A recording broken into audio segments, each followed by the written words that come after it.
Most investors spend 6 months looking for deals and never make a single offer. That's not a market problem, that's a system problem.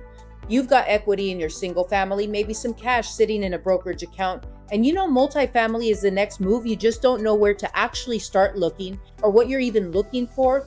Here's what nobody tells you. Finding a multifamily deal isn't about scrolling LoopNet every morning. It's about knowing exactly what you're filtering for before you open a single listing. Single family investors are trained to look at the property first, the neighborhood, the curb appeal, the kitchen counters. Multifamily operators look at 5 completely different things in a specific order, and the property is almost the last thing on the list. By the end of this video, you will have the exact 5-step filter I use to qualify any multifamily opportunity in under 30 minutes, so you stop wasting time on deals that were never going to work. I'm Diva Restia, former TV news anchor, now a multifamily operator with over $700 million in closed deals and thousands of units across multiple markets. I built a system called LEASE, and it is the backbone of every deal evaluation I have ever done. Let's walk through it together, step by step, the way I'd walk a sharp friend through their very first deal. Real numbers, no jargon, no hype. Here we go. L stands for location and tenant demand. Think of location like picking a restaurant for a first date. The food might be great, but if it's 30 minutes out of the way and parking is a nightmare, nobody's showing up. Before you look at a single unit, you need to confirm that real people actually want to live in that submarket right now.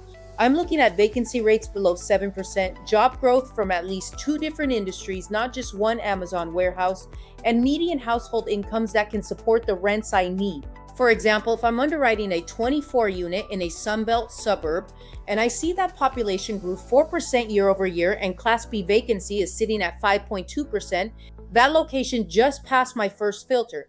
If the tenant demand isn't there, nothing else matters. E is for existing income. Buying a multifamily property is like buying a business that happens to have walls. You need to see the actual revenue before you fall in love with the building. Existing income means I am auditing what the property is actually collecting today, not what the broker's pro forma says it could collect tomorrow. I ask for 12 months of actual rent rolls and bank statements. Those 2 documents tell me the real story. On a 20 unit I looked at last year, the broker's flyer showed $28,000 a month in gross rents. The actual rent roll, $23,400. That $4,600 gap annualized is a $55,200 difference, enough to flip the entire underwrite upside down. A stands for the add value angle. This is like buying a house where the kitchen is stuck in 1987. You're not paying for granite counters, but you know you can add them and immediately rent it for more. The add value angle is how you manufacture equity instead of just hoping the market hands it to you. In multifamily, the levers are below market rents, deferred maintenance, and operational inefficiencies. I want to see at least a $75 to $150 per unit per month rent gap between what the property is charging and what comparable renovated units in the same submarket are getting. On a 30-unit deal, closing a $100 per unit gap increases gross income by $36,000 a year. And at a 6% cap rate, that value add just created $600,000 in forced equity.